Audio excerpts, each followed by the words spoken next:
So we'll just start today first by saying hello and also doing acknowledgement of country. So people can be joining from all over Australia here or Queensland or wherever you are. So we'd just like to acknowledge the traditional owners of country throughout Australia and their continuing connection to land, culture and community. And we'd like to pay our respects to elders past, present and emerging. Great. Thanks, Dan. Who are you, Daniel? So, hello. My name's Daniel and I'm the Society and Design Faculty Librarian at Bond University. And who are you, Sarah? I am Sarah Howard and I'm at QT Library on the Kelvin Grove campus. I'm the Liaison Librarian for Nursing and Optometry.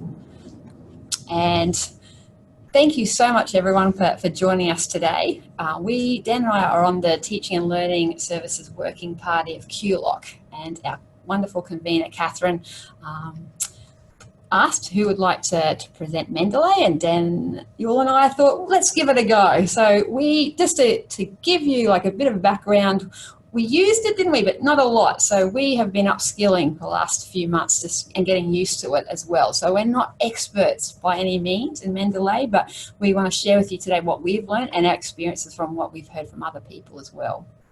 Yeah, I'm basically a newbie. It wasn't until I volunteered to do this that I actually started looking into what Mendeley was. Yeah, it's and we've liking so far what we're seeing. So, and apologies for this background noise if you can hear it. It's got the river fire planes going across again. One thing that we wanted to share with you, and it's not a mistake on our slides here, is that we have taken all of these slides. Daniel's the sound okay? Because it's just going over. A little crackly. So you're okay? Okay, just making sure you can hear me okay. We left this slide on to basically just tell you that we have taken all these slides from the Mendeley website. They have this fantastic support site, and we're going to show you that at the end. We're going to show you we can reach out for further help, but you can actually just use their own slides that they've produced, which we have, and then it says you can delete this slide, but we didn't because we just wanted it as like a placeholder to remind us to let you know that this is a fantastic community where you don't have to reinvent the wheel. So if you're going to go and present Mendeley to your library or to your staff, students, you can come in and use these slides as well, like we have. Yeah, I'd just like to add too, like I feel really guilty at how easy, was talking for how easy it is to jump in and learn Mendeley and teach Mendeley. It's just kind of all set up for you. And we don't work for Mendeley, by the way. But no, it's just such an easy one to jump on and explore. So yeah, we'll talk about that today. Yeah, and we made some little changes to the slides, but yeah, it's very easy to do. Daniel, what do you think of Mendeley? I am a fan. So now it depends. If you're already using something like RefWorks or Endnote, there might not be a huge case to change. But for anyone that's new, looking for a reference management software, I'll definitely recommend it. Playing around within Word, and we'll talk about this a bit later too, but it just works so easy. Like with Endnote, it seems like you're always just trying to fix people's problems. And touch wood, I'm sure it does have some problems, but so far haven't experienced any Mendeley. Yeah. Yeah. Me too. What about you, Sarah? Yeah, the same. It's been a really great experience. Touch wood as well. Like we're saying here, it's free. So you can just go to their website and you create an account. When you create the account, you're basically creating this online library. So it's kind of working backwards to Endnote in a sense. Whereas once you create that online account, it then offers you the option to download the desktop version of Mendeley. Again, it's free, then you can do it straight away. It doesn't matter if you have a Mac or a PC. I'll talk a little bit about what that means between a Mac and a PC, or sorry, Windows. But you can also use it as a mobile, as we got on the screen here as well. So you've got lots of different ways to access your library. I did notice, Daniel, I don't know about you, like we have institutional membership here, so at QT. So when I created my account through Mendeley.com, just went in and created my account, it automatically upgraded me to the institutionals access, which just gives us more storage space and other little options that you don't get in a free account.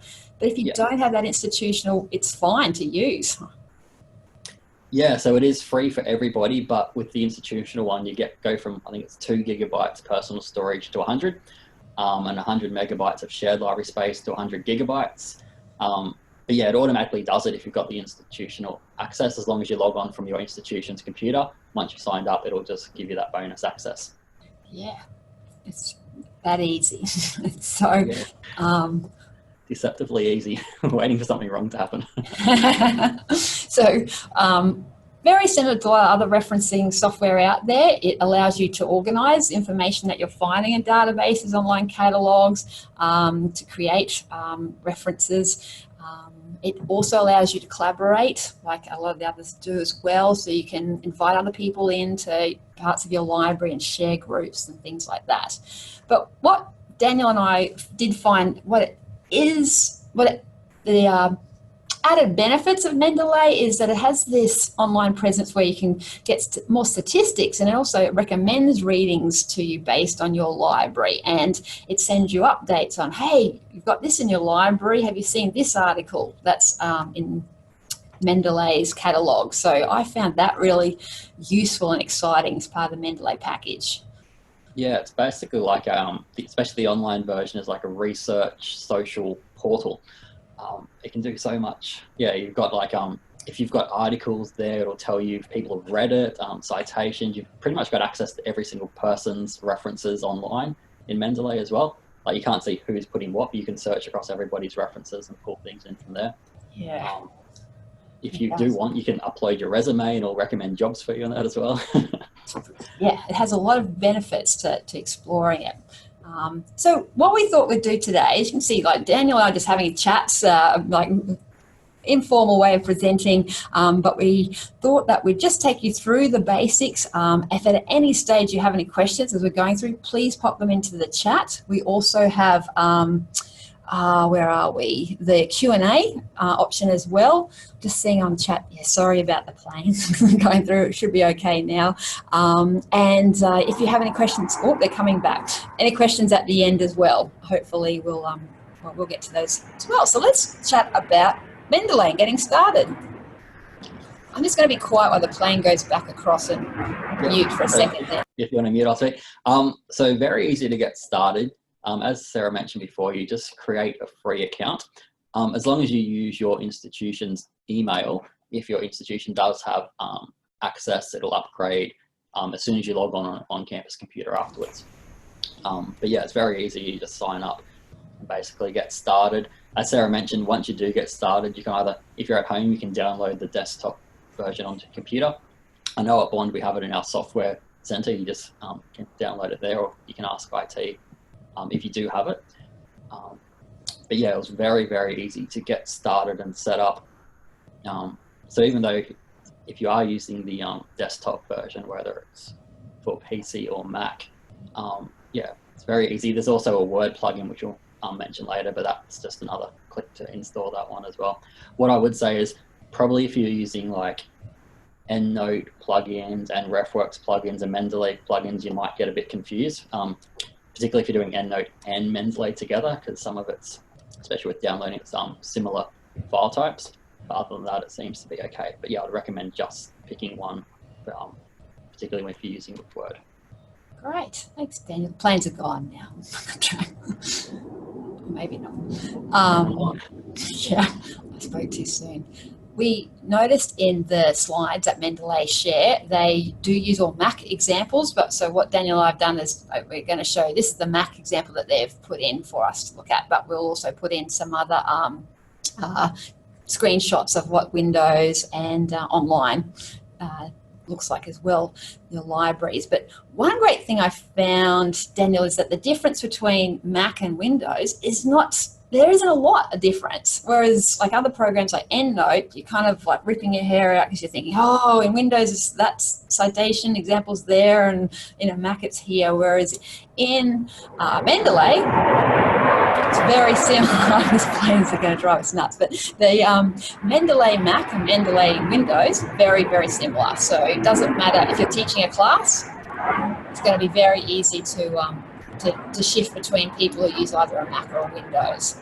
Yeah, for sure. You're not going to have to do separate classes for Mac users and Windows users. The other thing I was going to say too, when I first log into when I've downloaded the desktop version of Mendeley, it asks you to log in. So then you put in your Mendeley login details. It does have an option to say that you don't have to do that every time you log in, but I just find that's great that it just reminds me that it's logging me into the desktop, it's pulling all the data for the online library, so it syncs immediately. So that's another great tool. But as you can see here, when you do log in, it looks very similar perhaps like Endnote in the sense it's got those 3 panels. You've got over on the left-hand side, we've got your library and folders and groups, which we're going to talk about in a moment. Down the middle of the page, you have the information of the citation details that you've exported or perhaps created into the library. And then over on the right-hand side, you'll have the template of the citation. You'll have tabs where you can actually put notes in. So it's not just the notes on the PDF, but you can just click on that tab and put notes generally about the citation.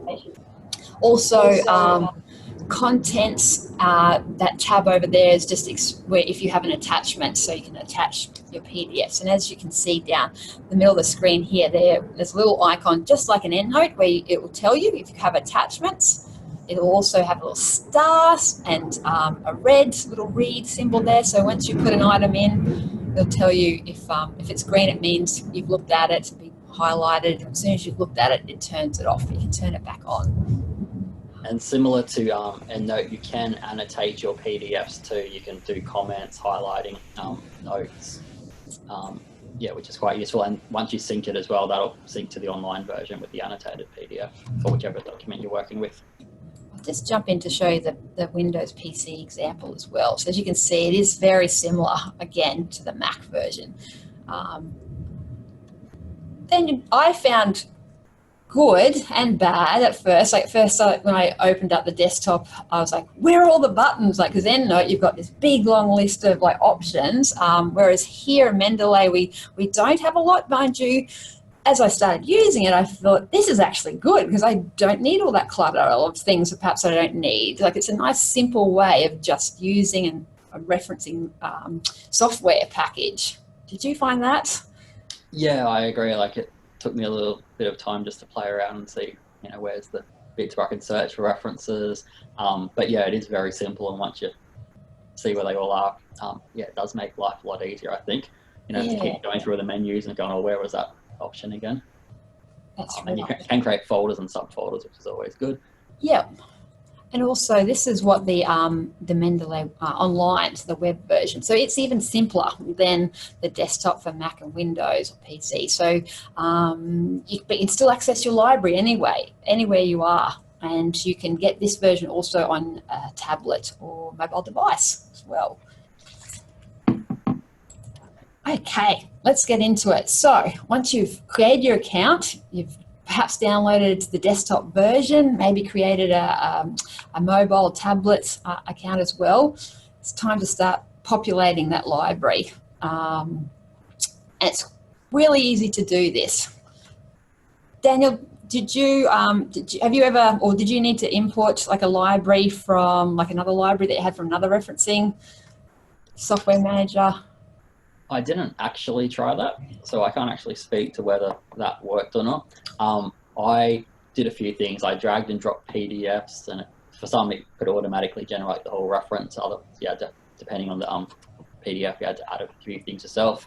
I actually added a lot just from searching in the search function in Mendeley on the desktop and the online one. Did you do much importing from other referencing systems? I didn't do it this time, but I have in the past. I did, like when I was dabbling in Mendeley a few years ago, and it did work really well. So I was just saying to Daniel, only 45 minutes ago did I get the panic phone call from the nursing student based in Townsville who her EndNote library was just going kaput, and I may have slipped in there, hey, did you know, you haven't gone too far ahead in your EndNote library. You can always import it to another like referencing software like Mendeley that might be easier, might suit, because it's that nice sort of simple basic way of tool to use. So I don't know if she will, but I told her it's nice and simple to do and to use this product. So you can, yes, and you can also export your Mendeley out into other products as well. Then I'm just having a look on the chat. So they did, Jane said that can we use the Elsevier login? So yes, you can use your other Elsevier logins to access Mendeley. But also I found like it was nice and easy getting started with creating your library, how you've just got these basic options if you click on file, or otherwise there's the icon also on the desktop version where to add in information to your library. So where it says files, you can import, just like Endnote does, PDFs into your library, and it depends on the PDF. If it has a DOI, whether it populates the fields, or you may have to go in and populate those. It also though has this watch a folder to feature, like other referencing management software do as well, where you'll have a folder on your computer and any items that go into it, you can ask Mendeley to watch it and then to populate your Mendeley library based on what's going into that folder, which could be very handy too. If you're in a hurry and doing a mass export of resources from a catalogue or a database. I haven't tried that yet though, have you, Dan? Not specifically, no, but I think that would work a lot better than just drag. I mean, you can drag and drop the PDFs, but I did find when I was just finding things online, it didn't automatically get the PDFs. Sometimes it would be, there'd be a few extra clicks, so that folder one would be, I think, a lot easier way to do it. Yeah. And then, like, of course, there's always those ones where you can't populate, export the information in, or the PDF doesn't work, so you can enter manually, create from the template. The only thing I found about Mendeley is that when you do bring it in, the template isn't as extensive as Endnote or other. So you're limited to a certain amount of templates, but so that just makes you think, you have to think outside the square of which template to use to populate. But we'll have a look at that in a moment anyway, because we want to talk about this as well, that it also offers this web importer. Sorry, I keep yapping, Dan. Cut me. No. Stop me each time. Yeah, I was playing around with the web importer today. So for like, if you're on Google Scholar, it's not easy to click and push them all in through the site buttons, but the web importer was working really well with that. Particularly if you've got a whole bunch of results, you can just do the web importer and it'll bring up the whole page and just select which ones you want to put in. Like any web importers though, it can be very hit and miss depending on what web page you're from as to what information it can get. But Google Scholar, it works perfectly. Just on sort of that similar topic too, like I found in our library search, which is Primo, if you are importing things, particularly onto the desktop, so ours, the Endnote and the Mendeley option is the same. So again, you don't want to be using both at the same time because you have to configure your computer which one to push it into. But other than that, it worked fine for me. Yeah. And it prompts you on the desktop to download the web importer, if I remember correctly. So when I logged in, it'll come up saying, do you want the word import, the word plugin as well. Yeah, gets you to put it all in straight away. And that didn't even need to restart Word. It just popped it in straight away. Yeah. And also, if it doesn't for some reason offer you to install this web importer, you can just go to Mendeley online and install it pretty quickly that way too. Yeah. Great. I love this part of Mendeley. I think you did too, didn't you, Daniel? Yeah, it seemed like one of the easiest ways to get references in and also to find new ones. And you were saying before that, before we started, that it did it instantly, doesn't it, pretty much, the syncing?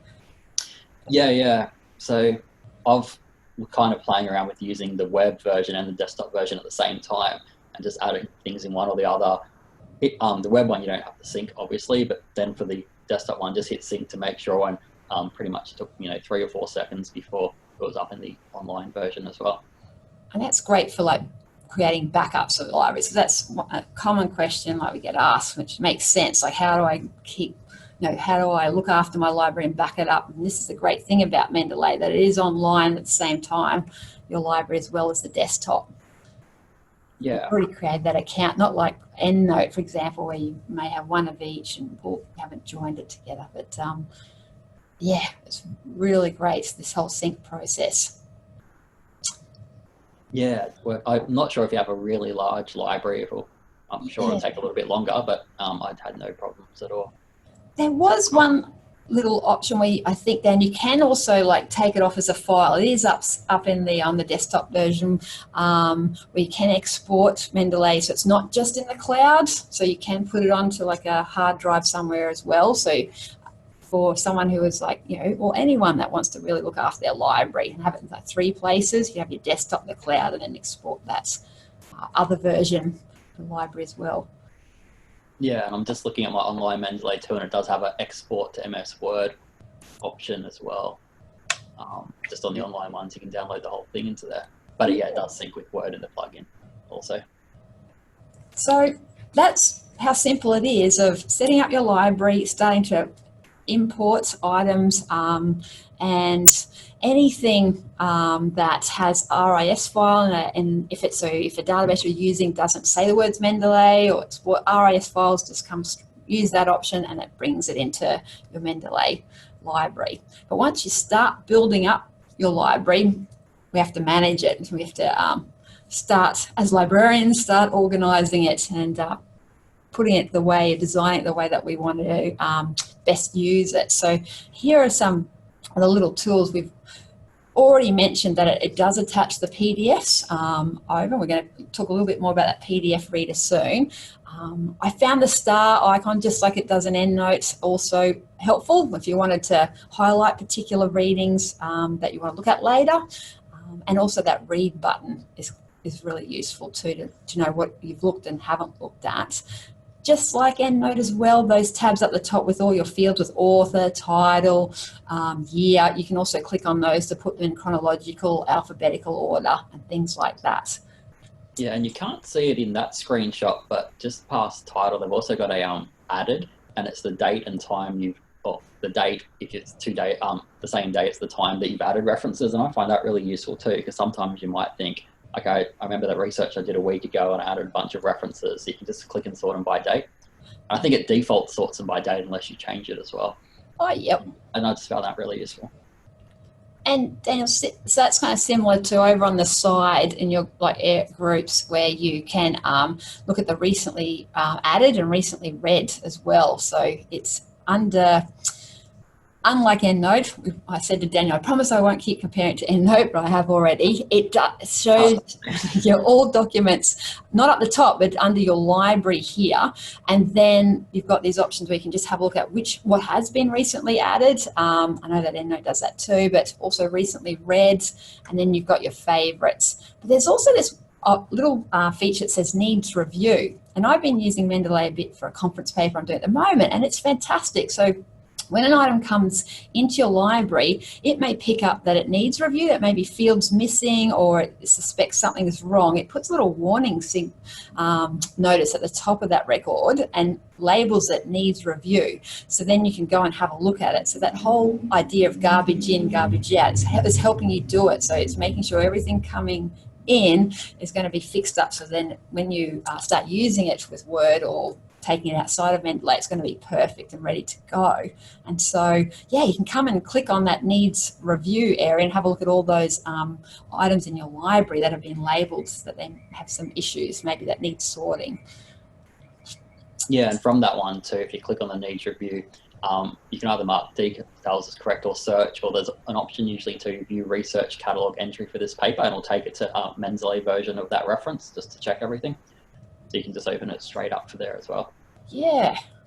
I think we'll talk about this a bit later too, but I'm just going to point out, Daniel, while we're here, up the top where it says literature search and Mendeley search, those are those features that we were talking about at the start that are pretty exciting. So you can actually go into this literature search and you're searching Mendeley. So everything that's in our library, or like I have my Mendeley library, is up to everyone can view it. They don't know that it's coming from my library, but if an item that I add in, a citation I add into my library, it can be searched and be found by other people that use Mendeley. And to do that, you can go to Mendeley online, which we'll have a look at later, or you can come into this library literature search, put in your topic, and it brings up everything that's on your topic using those filters or keywords that you've added in to search what else other people have in their libraries. And then you can bring it and add it into your library.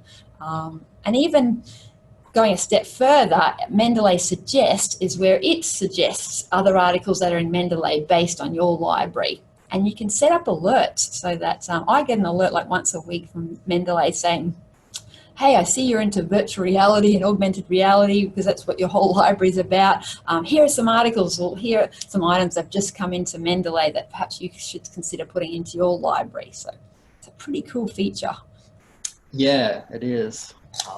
I found that's how I was getting a lot of things in there, just by searching and going, oh, this looks interesting, I'll put this in and have a read. Yeah. Folders. Yeah, so pretty common sense, I think. It's just easy. You can create folders, you can create subfolders, organize your references that way, as you can for most software. Yeah. The only thing that I got confused when I started with Mendeley, because I was an Endnote user first, was that Endnote uses the word groups for folders, and Mendeley used the word folder, but they also have groups. So I originally went to my Mendeley library and I was putting everything into groups like then. But then all those citations weren't appearing in my whole library. I was like, oh my goodness, where have they gone? The groups is like a shared function, so we'll talk about those in a moment. But if you want to organize your library, use the folders feature first, not the groups, like I did. So the folders will help you organize your library, and then the groups is a feature that helps you share your library later on. Yeah, that's a good tip. And when you're online, you'll see too, because the whole page for groups, and you can search for groups, you can join groups, you can see everyone from your institution who's got a Mendeley account as well. But yeah, you can create groups, search groups, join groups. So yeah, the groups is actually a community rather than a folder. Yeah, that's right. But the other good thing is if you're in a group and you've signed up for it and people add references, you can see those references and add them straight to your library as well if you like them. Yeah, that's right. So if you do join the right groups, you can get a lot of easy references. Duplicates, it does check duplicates, which is fantastic. So, but one thing that I also found different with this is that it tells you, as it shows on the screen, like what your duplicates are, but instead of saying, do you want to choose this one or this one, like Endnote does, it actually lets you merge to create like a new one with like the best features, like of all the ones that you have displayed. So then you do get that ultimate record rather than having to choose, oh, that one's got notes, whereas that one's got the URL. I might need to cut and paste and put all that information into the one I want. It helps you do that. And you'll see down the side, you can tick boxes to say, yep, add this, this, and this to create the ultimate citation for me. Yeah. No, that looks really useful, that one. Just as a reminder too, like ask your questions, but if anyone has any little Mendeley stories, feel free to pop them in, like good or bad, and we can read some of those out and discuss them at the end as well. Yeah. We'd like to hear some bad ones, because I'd like to hear if bad stuff does happen. Yeah, it does sound like we're selling it. Yeah. But I was saying to Daniel, I promise you guys, we definitely went online to see what's the discussions, like Endnote has their community forums where everyone's like, I'm having this problem, help me solve it. So I went to have a look to Mendeley, and there are some, but there's not big ones. And then Daniel, you were saying how you can go into Mendeley groups online to see who in your institution is using Mendeley. So I went and had a bit of a stalk Mendeley moment to see who my research is using Mendeley, and I thought, wow, I couldn't believe how many there were, and then also, wow, they've never contacted me, so that's a good sign. Whereas I definitely know who my Endnote users are. But again, and just another little story. We were just telling Sarah before. One of the librarians told me, I think it was 2 days ago, she helped someone with Endnote, and one of her friends was next door, and she goes, oh, are you having the same problems with Endnote? And she goes, no, I use Mendeley. That sounds like an ad, but I promise we're not selling. That's right. We're just saying. That's right. And here's like another great feature. So like a lot of the referencing other software, so it does put attachments on, you can annotate it, there's little sticky notes, you can create notes. But what I liked about Mendeley, how it does bring it up, uses tabs, so you can switch to your library by going back to the other tab, but so you can flip between tabs. So you might have a few PDFs open, but easily go back to your library. So that's one little feature I liked about it. Yeah. And your notes, and I noticed, like, I'm talking about this before, like you can put sticky notes on your PDF, but your notes actually goes in that notes tab. So when you go back into your library, click on that citation in that tab on the right-hand side, your notes are there. So you don't have to open up the PDF and like find your notes or go somewhere else for them. That's pretty cool. Okay. Let's get going. So we're talking about how we created our Mendeley account. We've put information, we've exported citations into our library, we've started organizing it. So now we're ready to use it into like software like Microsoft Word. Dan, you're saying how, was it when you open up Mendeley, it offers you that plugin, doesn't it? So Yeah, because I only just opened on this computer for the first time just this afternoon when I was logging in, and I installed it to Word straight away and it's just there. And if it doesn't, it comes up like we've got on our screen here, where under Tools on the desktop, you can just select install that plugin that way. And it will just make you close Outlook and Word if you have it open, but that's the only Yeah. thing. What's nice and clean too about Mendeley is that plugin just goes straight under your heading of references in your Word document. So it doesn't create another tab like Endnote does. That could be a good and a bad thing, I see, because you might install it and forget, then you install Endnote, which, like Daniel's saying, it's best not to install both plugins. In fact, that's where I have seen a few horror stories with Mendeley or Endnote, because somebody has got both plugins installed and they don't like each other, so they'll make the other one crash. So yeah, particularly if you have some references from Mendeley and some from Endnote, I can't see that working well. Yeah, that's right. If you had installed Mendeley the plugin, and then you do go to Endnote, it's quite easy to uninstall the Mendeley plugin, but I found that you really have to go a bit deeper and make sure you get rid of every file, because I think one of my colleagues here, Ellen, found that she had installed it on her desktop in the plugin in Word, had thought she got rid of it. There was just one little file of Mendeley hanging in there that you had to get rid of that was hidden. So there is a lot of help online about how to get rid of that file. So if you're moving between reference management software, just be careful that you get everything and just clean that Microsoft Word software up so you're ready to go with that next software. Yeah, if you have like a massive Word document with a PhD on it in Endnote, I wouldn't recommend trying to flip it over, but starting from fresh, that definitely. Yeah. Also, Daniel, I've just put down the bottom two for everyone. So that's one difference for Mac users. For Word, it doesn't come under that reference tab. You'll find it as it appears like as an add-in. It's like a nice floating toolbar that you can use Mendeley for as well. Yeah. But you'll see now we're starting to put in some URLs to other university LibGuides, because there are so many LibGuides. I know, Bond, you guys have a LibGuide on Mendeley. And yeah, they're worth exploring too. And the thing about our LibGuide, it was very easy because basically it's just one page and then we link out to the Mendeley help because it kind of covers it all. They've got their own guides and everything. They even have, I just found out today, like I was in the Mendeley guides and found different referencing guides. They have their own APA guide you can look at, and actually looks quite good. Wow.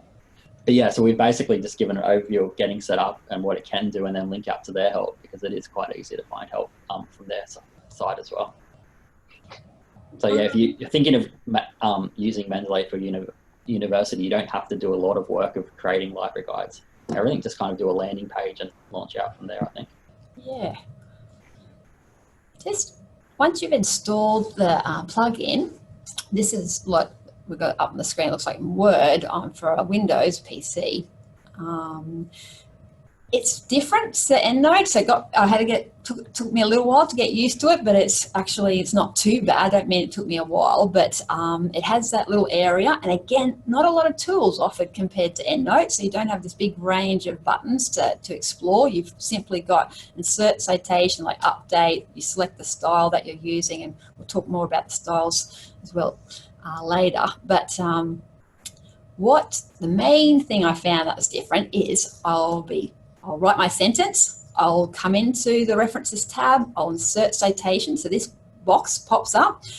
It lets me search for my citation if I know it, so I can just put in, as it says here, like the author, title, and then it'll pop it in for me. Or if I don't know, I can just simply click on Go to Mendeley. My Mendeley library opens up, I select the citation, there's a button just like EndNote to import it. But what it does, it puts the in-text citation in, but it doesn't build up a bibliography or reference list. You do that at the end or whenever you're ready. So you will insert all your Mendeley citations, and they are all grey, so just like EndNote, so you will see that there's some coding there, but there's no bibliography at the end, so don't freak out like I did, because what you need to do is click on this Insert Bibliography button, or click on that, and then it actually generates the bibliography. So when you're ready, you can press that, and that's pretty good if you've got a big document that you don't want to have this big bibliography at the end right from the start. Yeah, and I also found it, as soon as I discovered how to do it, putting in pages and removing authors is very easy. On that same box, when you've got a reference, just click on it, and then it opens up a little box where you can put in the page numbers or say exclude author. Yeah, it just worked really well. You didn't have to do those little add-ins to fill around putting in page numbers and that, and it put the PPs in for me and everything because I was using APA. That's right. It's a nice, easy way. Sorry, I was going to say, someone's just asked on chat, can you choose where the bibliography goes? It goes at the bottom of the document by default. I just typed in bibliography, hit enter, and then when I pushed it in, it pushed it in at the end. But yeah, so I'm pretty sure it just goes at the end of the document, but I guess you could probably move it somewhere else if you needed to. Yeah, I think you're right, Daniel. When I put my cursor where I wanted it to go, like if I didn't have it floating somewhere, yeah, just put it at the bottom. Thanks, guys. Another little thing just to point out here too, there's all these other little features too where you might want to like combine citations, and you might want to, like you're saying, make those changes. I found that with Mendeley, just think simply. So if I wanted to have, say, 2 citations merged into maybe my literature review, I insert one citation, I insert the other, I highlight them both, and then when I look at that insert citation button, it actually changes and it says merge citation. So it knows that because I've selected 2 citations that are next to each other, it's knowing that I want to merge them. I click on it and it merges them together. So even though it doesn't show all the buttons initially in that references tab, that button and a few others do change as you're going along because it's always intuitive. It knows what you may want to do with it. So that's pretty cool as well. I think on the Mac though, it was different. It did show those 2 buttons of merge and insert citation. So it depends on what platform you're using, but generally, yeah, just keep an eye on that area because the buttons change. Yeah, and I didn't see anything of having to unformat and format again or save backups for the Word documents like you do for EndNote.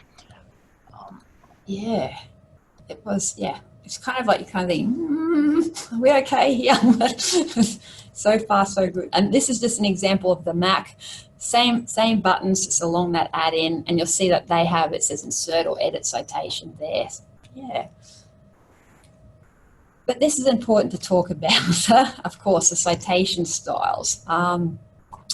They do offer a lot. I did have my notes here, over 1,600 different styles. And if you can't find the style you want, just like EndNote or other management softwares, you can go to their website. And we've got the link down there. And you can just Google Mendeley Style Editor, and you can go there to add in a style, to also modify the style. So not like EndNote where you go into the desktop and you go to the output style to change anything that you'd like changed with that style. You actually go online to their style editor and make that change and then import that in to your EndNote library. And also you have to update, as it shows here, your Word document as well to reflect the same changes.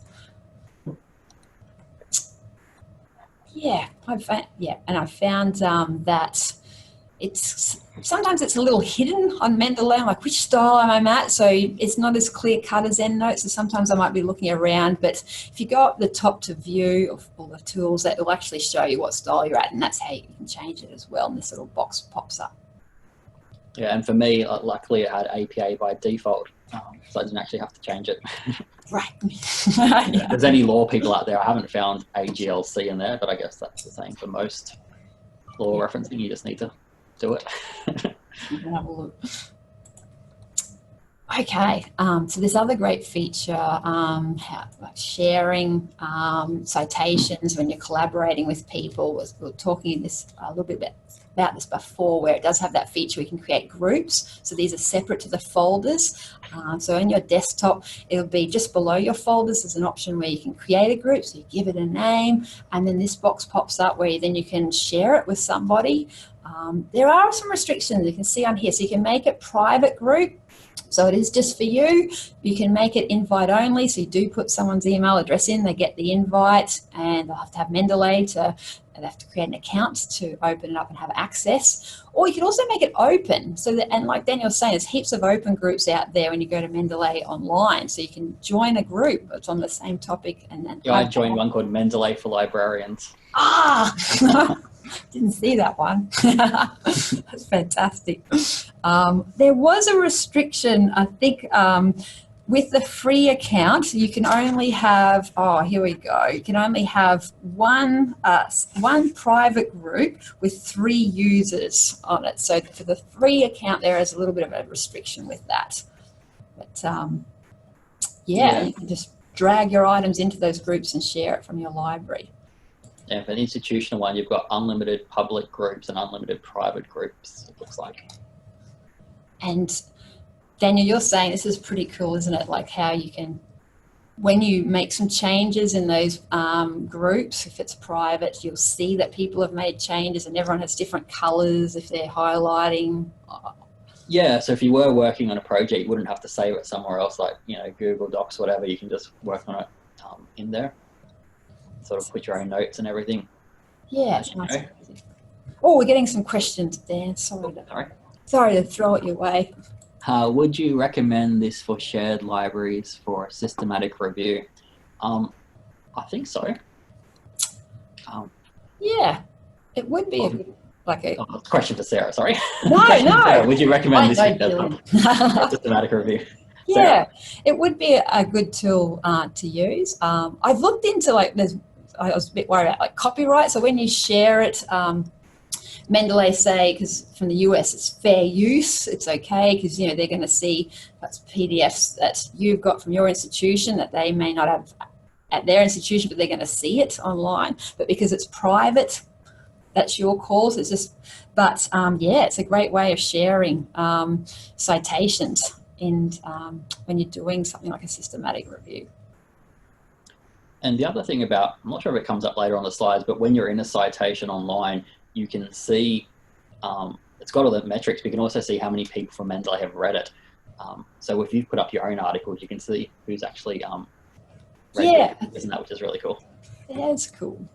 Here's a great example, Daniel, like you're saying, like there's a Mendeley group. So this is the Mendeley online website. Up the top, there's that groups tab, and then you can search for a group, and here's a Mendeley demo group, and you just click on it and you're added to it. Or you can also create your own, as you can see there as well.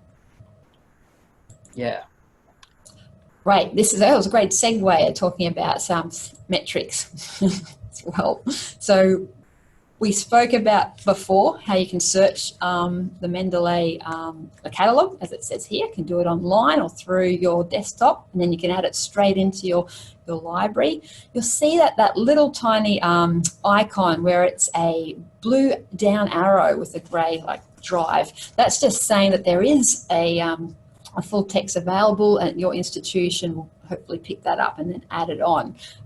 Otherwise, and also if it's open access as well, that will come up as well. Otherwise, you'll just get the citation in for everything that you're finding in that catalogue.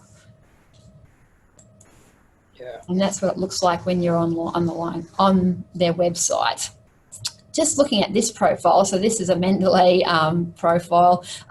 The feed is just information coming up about your topic, so they're sharing any discussions you may have with people in your groups, comes up in the feed. Library is your actual library, and then these other tools are what we're going to have a look at now. Chat. The one thing that can be annoying about the feed is if you've got a name like me, Daniel Walker, that's very common. It pops up all the "Is this you" articles. I get a lot of those on my feed. You should claim them, Dan. As long as they're like this one, where you can, as you were saying before, Daniel, how it gives you the stats. So it tells you how many citations have cited your article, and it's getting all these metrics from Scopus. Just to point out, it's Elsevier product. It's the readers tells you how many other Mendeley users have added that reading into their library. So it's very cool for your own publications. And if you click on it further, it will tell you the reader's demographics, like a postgraduate or a researcher or early researcher. If they put that into their profile, you don't see who the people are, but it gives you the demographics of your readers, which I think is really cool as well. That is cool. I didn't know that. Yeah, it's a great one just to jump online and explore and just click around and see what it can do. Yeah. You mentioned profile, which we haven't talked about. So when you create your account, you can pop your photo up, as Daniel, this different Daniel, has here. And yeah, you can put information about your own publications, a little bit about yourself, because they're trying to create this community of users. And I do recommend... Popping your ORCID ID as well. Yes, that's right. Scopus, of course, Elsevier. I recommend putting your own publications in there, because you can see those statistics, like how many people have added in your publication to their libraries, but also you're putting into the Mendeley catalogue. So it's another way of disseminating your publications to try and get more readership that way as well. So recently I updated my profile, put in my publications, and already I can see it's been a couple of them being put into other people's libraries, which gets you a bit excited that it's being put everywhere. And we do just have one other chat question from a couple of minutes ago. Does that mean that it looks for preprints that may be available open access when you're getting the full text version? I haven't looked too much into that, but I know, like, if you click on it, it can, and say find full text, it will find it online, or it could push it through your institution as well. Yeah. But I haven't played around too much on that. I know that it's populated, my Mendeley library is populated from our QTE prints, so it is putting on our QTE prints. Yeah, so I think because if you sign up with your institution's account, it sort of knows what know each other. There. Mentioned this before as well, a little bit in the fact that Mendeley suggests items to you, but then if you just find one great article and you put into your library, you can use this little feature as well, where you can look for related documents, and so it will then go off searching as well for information. There's lots of different ways you can really build your library. So even if you put one item into your Mendeley library, you could use literature search to see what's out there on the Mendeley catalogue, or you can use that Mendeley suggest, and so I'm talking about the little options up here where it will make some suggestions, but then you can also use this related documents where it's also going to look out and give you more information that way as well. Yeah. Similar to when you're in a database like Primo or ProQuest, and that it just has the suggested readings on the side, but you can just push them straight into your reference list, which is nice. Yeah. Dan, that brings us to the end. Well, just to point out to everybody, like you were mentioning these amazing guides. Yeah, they're just there and they're easy to have a look through. They're easy to search. You can just click on them. They're not too big too. Like the text is just like a little bit of text explaining what you need to do.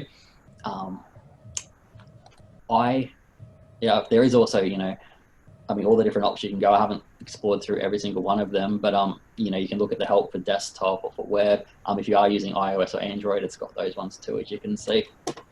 Down the bottom, second from the right, with the citation guides, that's where it's actually got referencing guides from other, like, you know, APA style, Harvard style. And there's one that combines them all together and gives an overview of each one. So it's kind of just giving help, not just for reference management, but just for an overview for people who are researching, like, here's a bit of extra help for you as well. Right. Oh, so we just got a question popped up. Thanks, Adam, for the timer. But if you report records without attachments, what's the easiest way to get the PDFs attached? You can just, if you locate the PDF, you can just drag it and pop it into the record, or you can find it as a file and attach it, similar to Endnote.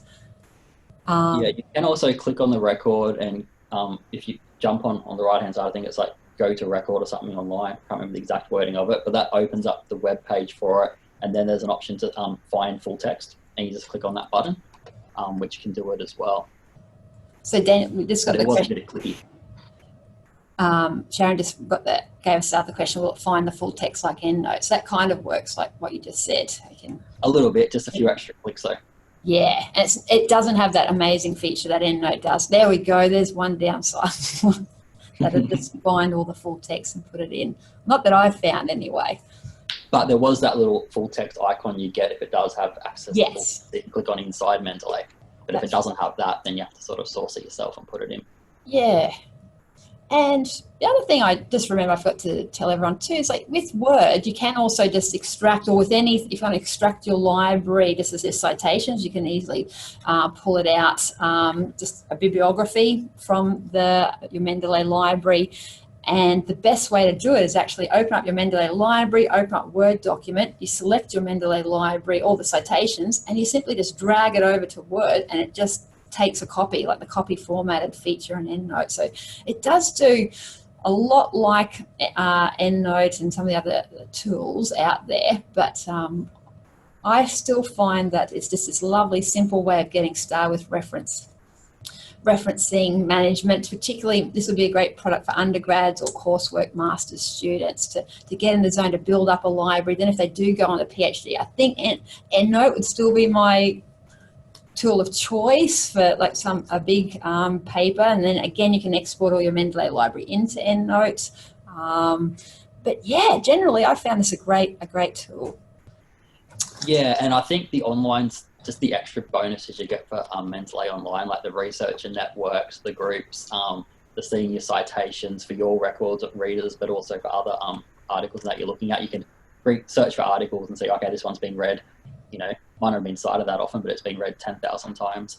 So that can give you an idea as well. Sorry, we just popped one other question I can see. Just, is there an equivalent to create smart groups? I'm not sure. I didn't come across any. I think just that find that the folder where it's just monitoring, and then you can put it into groups. No, it's just folders was coming up for me, that I could create folders. Topic. Yeah, I don't think that I do have the smart groups. If you're in the desktop one, it does have a filter by authors underneath all the things, so I guess you can quickly see all the authors that way, but no, I don't think it has the smart group equivalent. That's one more cross. Yeah, and that's another that you remind me, Dan,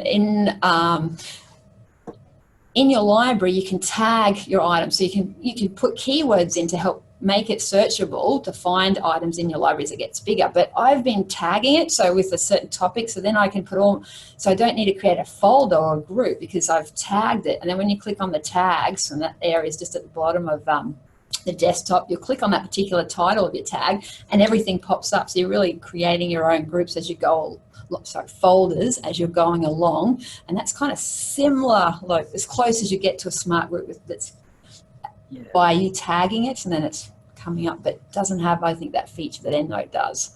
And we are almost out of time, but I just noticed one more question's popped in.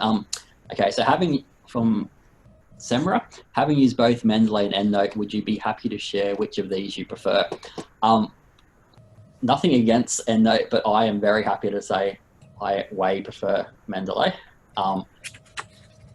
I'm not really an Endnote fan, just because it seems like you're just always problem solving with Endnote.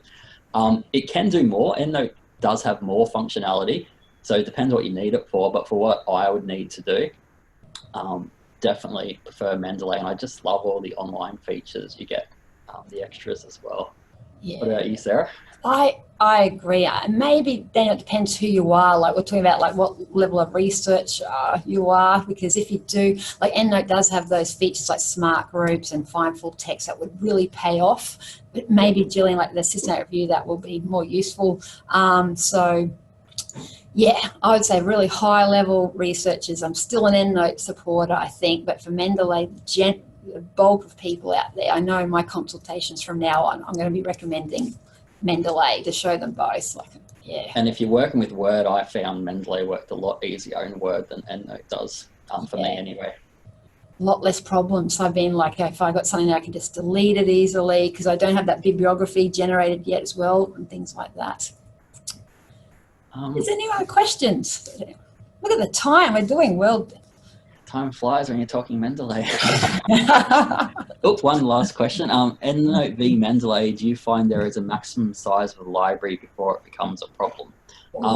I haven't got a big enough library yet to know that. I'm just having a look to see what it says. Daniel, while you're doing that, again, with my stalking of QT researchers, I know the people that are using it are big. Like they have big libraries, researchers, and they haven't said to me yet that they've reached capacity. I know that they have a lot of citations in their library. So just generally, I'd say that, yeah, I think it's going to be... It does say for the institutional edition, it's got 100 gigabytes of personal storage. So I guess it would stop after that. Yeah. If you're using just the free account, it's only got 2 gigabytes of personal storage. Yeah. But yeah, I don't know about any problems. But if anyone's heard of any, let us know, I guess. So as we started off by sharing with you all that we're not experts, but we're more than happy if you have any questions or like to reach out to us, please just jump on the QT Library website for my details, and Daniel Walker for the Bond Library details as well, because we're more than happy to chat following this webinar. So we thought we'd just give it an hour and give you just a short, sharp overview of it. It does do a lot more things, but we hope we've piqued your interest. Just jump on and have a play and see what it can do if you have access. It's pretty cool. Yeah. So thank you so much. I really, really appreciate everyone joining us today, and good luck, and we hope you get to explore Mendeley and have some success like what you have, but don't blame us though. Yes. Thank you very much everyone for joining. Thanks everyone. And I think there will be that Adam will send out a feedback form following this, so please share your comments, and if you'd like. Don't blame Sarah for the planes, but everything else you can blame us for. That's right. Yeah, and also if you'd like this run again next year, our working group can look at making this bigger or small or whatever that you suit your needs the most. We're happy, and we have recorded this, so Adam will send that out to you as well as a recording.